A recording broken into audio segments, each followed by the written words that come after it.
नमस्कार दोस्तों, कैसे हैं आप लोग। उम्मीद करता हूं कि जबरदस्त जिंदाबाद नहीं हो गए और थंबनेल को देख करके आपने वीडियो को क्लिक किया होगा, तो उसी धैर्य के साथ इस वीडियो को थोड़ा सा समझने का प्रयास कीजिएगा। क्योंकि हमने लिखा है कि अब नहीं आएगा रिजल्ट, तो ऐसा कुछ नहीं है कि आपको बस वीडियो तक लाने के लिए लिखा है। पूरा मामला समझाएंगे और तब आपको समझ में आएगा कि हाँ, बात तो कहीं ना कहीं सही है। क्योंकि रेलवे का काम पूरा, अगर बैकग्राउंड देखा जाए, रेलवे का पूरा 2024 से हिस्ट्री देखा जाए, तो रेलवे का काम रह गया सिर्फ और सिर्फ फॉर्म भरवा लेना। अभी तक किसी का रिजल्ट क्लियर नहीं हो रहा है। एनटीपीसी का रिजल्ट, फाइनल रिजल्ट कहां तक अटका हुआ है, आप उम्मीद देख सकते हैं। हर एक का रिजल्ट लटका हुआ है। तो आइए एक एक करके इस वीडियो में बात करने वाले हैं। बस इतना ही कहेंगे कि अगर वीडियो अच्छा लगे तो वीडियो को लाइक और शेयर जरूर कीजिएगा, क्योंकि अब आपका शेयर करना पड़ेगा। और अगर आप शेयर नहीं करेंगे, अगर आप टीचर को नहीं बताएंगे, अगर आप लोगों को टैग नहीं करेंगे, तो बात आगे नहीं बढ़ेगा। और बात आगे नहीं बढ़ेगा तो फिर रेलवे अपनी मनमानी करते रहेगा। और फिर बाद में आप इधर उधर रोना रोते रहेंगे कि इतना दिन से रिजल्ट लटका हुआ है, इतना दिन से ये लटका हुआ है। क्योंकि बहुत सारे लोगों का मैसेज आ रहा है कि सर रिजल्ट कब आएगा। सर रिजल्ट आ जाता तो इस बार मेरा सिलेक्शन हो जाता कम से कम। तो ग्रुप डी का तो अभी कहिए पीईटी ही बाकी है। अगर पीछे देखेंगे तो एनटीपीसी का तो फाइनल रिजल्ट रुका हुआ है, वही ये लोग नहीं दे रहे हैं। तो इनको कहीं ना कहीं से अगर मौका मिल जाए कि रिजल्ट रोक लेना है, तो ये आराम से रोकते हैं। कहीं से अगर मौका मिल जाए कि एग्जाम रोक देना है, तो ये आराम से रोकेंगे। कैसे रोक रहे हैं और क्या कर रहे हैं, सारा चीज को हम इस वीडियो में एक एक बात को एक्सप्लेन करेंगे।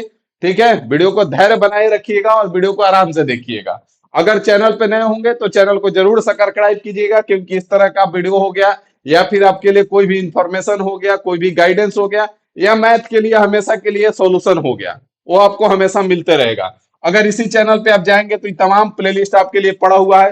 अभी ग्रुप डी का कल परसों से, मंडे से आपका पीवाईक्यू शुरू कर रहे हैं। पूरा का पूरा 101 शिफ्ट को हमने ब्रेक किया है। और सबको चैप्टर वाइज, और चैप्टर वाइज नहीं, एक एक क्वेश्चन को टाइप वाइज बना करके हम इसमें देने जा रहे हैं। एनटीपीसी 12 लेवल का पीवाईक्यू करा रहे हैं, 4 लेक्चर हो चुका है। एक अलग से हम सीरीज लेके आए हैं रेलवे का एग्जाम को देख करके कि मैथ में जो क्वेश्चन फंसा रहा है, वो सिर्फ और सिर्फ कैलकुलेशन फंसा रहा है। तो उसके लिए हमने कैलकुलेशन किंग एक प्लेलिस्ट स्टार्ट किया है, जिसमें 45 लेक्चर देंगे। अगर आप 45 लेक्चर का काम कर लिए, तो मान के चलिए कि कैलकुलेशन आप कैलकुलेटर से फास्ट करने लगेंगे। बात समझ में आ गया। बाकी अगर अर्थमेटिक आपको फास्ट वे में कंप्लीट करना है, तो 51 दिन 51 मैराथन वाला सेशन कर सकते हैं। और बाकी तमाम प्लेलिस्ट अभी बहुत सारे पड़े हुए हैं और आगे मिलते रहेंगे। अब आइए हम मुद्दा समझते हैं। पहले दो बात पे बात करेंगे। एक तो ग्रुप डी जो 32,438 पोस्ट था, इसका रिजल्ट का क्या है सच्चाई। रिजल्ट आएगा भी या नहीं आएगा। तो नहीं आएगा, कैसे नहीं आएगा वो चीज इसमें समझेंगे। दूसरा है कि आपका ग्रुप डी का जो एग्जाम है वो कब तक होने का चांस है। जो 22,000 प्लस पोस्ट आया हुआ है, इसका एग्जाम कब तक होने का चांस है। तो अगर हम इसका एग्जाम का बात करें, तो इसका एग्जाम तो आपका हो जाएगा। अभी तक उम्मीद किया जा रहा था कि मई के मिड में करवा लेगा, जो गैप लिया गया है कि ग्रुप डी के लिए ही लिया गया है। लेकिन ऐसा कुछ नहीं है। अभी आपका एग्जाम जो है लास्ट जून जाएगा, लास्ट जून कम से कम, या फिर जुलाई। तो एग्जाम तो आपका होगा भाई, लेकिन रिजल्ट नहीं आएगा। कैसे नहीं आएगा, अब चलते हैं मेन मुद्दा पे। ठीक है, अब यहाँ मेन मुद्दा समझिए। ये आपको दिख नहीं रहा होगा, यहाँ पे हमने हर एक चीज को नोट कर लिया है। ग्रुप डी 2024 की भर्ती को समझते हैं। सबसे पहले स्टार्ट हुआ, फॉर्म आया और आईटीआई वर्सेस 10th का लड़ाई शुरू हो गया। यह मामला इतना खींचा कि कोर्ट तक बात पहुंच गया, और कोर्ट इस पे स्टे लगाते गया। और लास्ट में नवंबर 2025 में फाइनल डिसीजन आया, और तब जाकर के इसका एग्जाम हो पाया।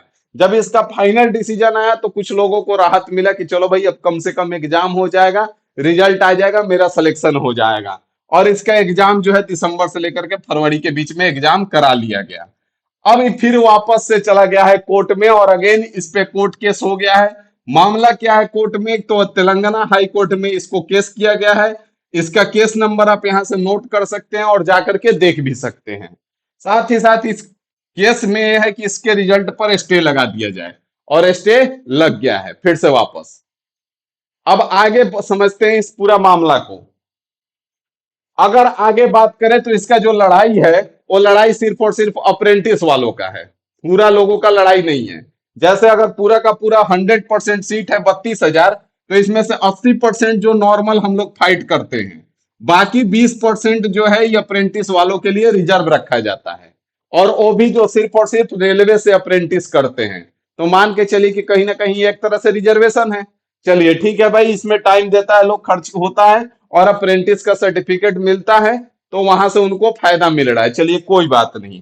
अब अप्रेंटिस में नियम क्या है कि जो 20% सीट होगा, इसमें जो अप्रेंटिस वाले ज्वाइन करेंगे, उनका जो मेरिट बनेगा वो सीबीटी का 2/3 और अप्रेंटिस का 1/3 लेकर के इनका मेरिट बनाया जाएगा।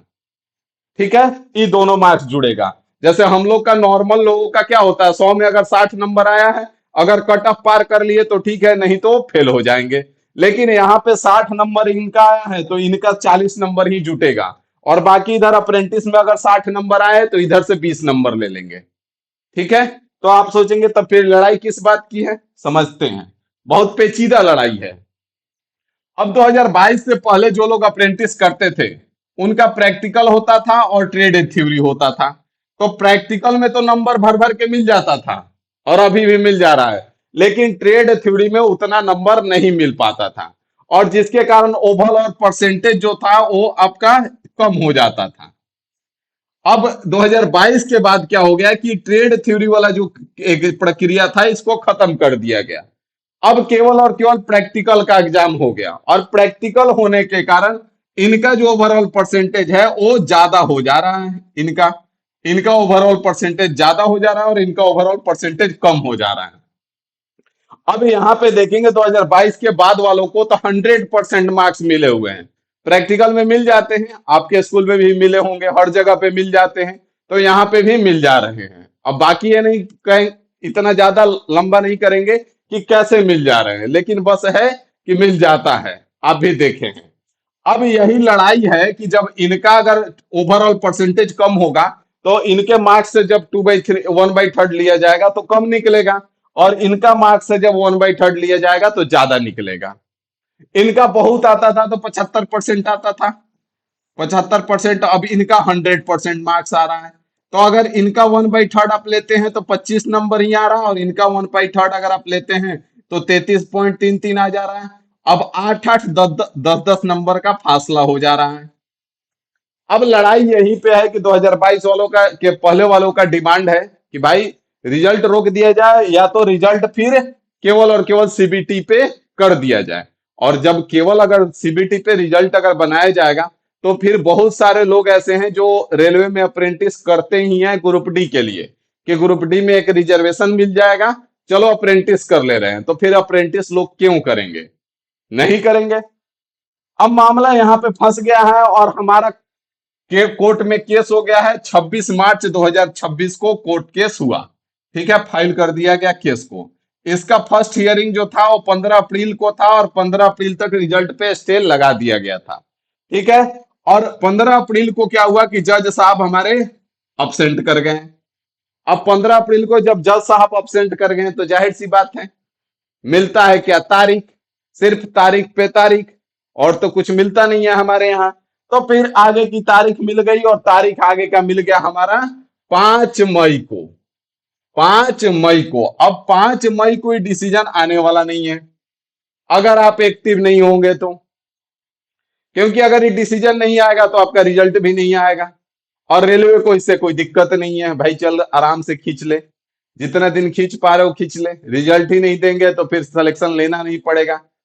और ये कहीं ना कहीं रेलवे एक भ्रम पैदा कर चुका है कि भाई हम सिलेक्शन देंगे ही नहीं, फॉर्म तो देंगे, ज्यादा हल्ला मचाओगे एग्जाम भी ले लेंगे, फिर रिजल्ट भी दे देंगे, लेकिन फाइनली रिजल्ट और रोक देंगे। तो कहीं ना कहीं से सिलेक्शन नहीं देंगे। बहुत तरह की चीजें रेलवे में हो रही हैं। 2% सीट पूरा का पूरा खत्म करेंगे। तो बहुत सारी चीजें तो हो ही रही हैं कि हमको नौकरी देना नहीं है। और इनको तो मौका ही मिल गया कि अब कोर्ट में केस है, केस केस हो चुका है, तो अब इसमें हम क्या कर सकते हैं। तो अब आपको आगे आना पड़ेगा, और आगे आकर के इस मामला को समझना पड़ेगा। और नहीं तो फिर वही है कि फिर नेक्स्ट हियरिंग होगा। क्योंकि ये मामला ऐसा है कि पहले तो जज साहब जो बैठेंगे उनको समझने में 1-2 दिन का टाइम लग जाएगा। 1-2 हियरिंग में तो इस मामला को समझेंगे, और अगर 1-2 हियरिंग भी चला तो इस साल खत्म हो जाएगा। क्योंकि नेक्स्ट हियरिंग कम से कम 1 महीने बाद, फिर 1 महीने बाद, तो साल खत्म। मई तो वैसे ही आ गया है। तो आपसे रिक्वेस्ट है कि वीडियो को ज्यादा से ज्यादा शेयर कीजिए और ज्यादा से ज्यादा लोगों तक पहुंचाइए। जिसके पास भी पढ़ते हैं उनको बोलिए कि इस पे आवाज उठाएं, क्योंकि एक लोग के आवाज उठाने से, एक दो लोग के आवाज उठाने से बात नहीं बनने वाला है। बहुत सारे लोग आके कमेंट करेंगे कि हम लोग का क्या मतलब है अप्रेंटिस वालों से, हम लोग का रिजल्ट दे दे। भाई कॉम्बाइंड रिजल्ट है, आएगा तो एक ही साथ आएगा। तो रिजल्ट पूरा का पूरा एसटीए लगा हुआ है। तो इसलिए इस तरह का हरकत ना करें कि हम लोग का क्या मतलब है अप्रेंटिस वालों से। रिजल्ट पूरा का पूरा एक ही बार आएगा और आपके रिजल्ट पे स्टे लगा हुआ है। अब इसका रास्ता एक ही है कि इतना ज्यादा आवाज उठ जाए कि 5 मई को जज साहब नेक्स्ट हियरिंग देने से पहले सोचे कि ना, इसके पीछे बहुत सारे बच्चे हैं और बहुत सारे लोग लगे हुए हैं और बहुत सारे टीचर भी हैं कि इसके पीछे लगे हुए हैं। तो ये नेक्स्ट हियरिंग और ज्यादा दिन इसको लंबा न टाला जाए, जल्द से जल्द इसका निर्णय सुना दिया जाए। और नहीं तो फिर next hearing, next hearing, next hearing होते रहेगा और रेलवे यही चाह भी रहा है। तो आपसे रिक्वेस्ट है कि वीडियो को ज्यादा से ज्यादा शेयर कीजिए, ज्यादा से ज्यादा जिसके पास भी पढ़ते हैं उनको टैग कीजिए और बात को समझाइए कि मामला क्या है और इस पे आवाज उठाएं। मिलते हैं अगले वीडियो में अगली जानकारी के साथ। अभी के लिए इतना ही रखेंगे। Thank you.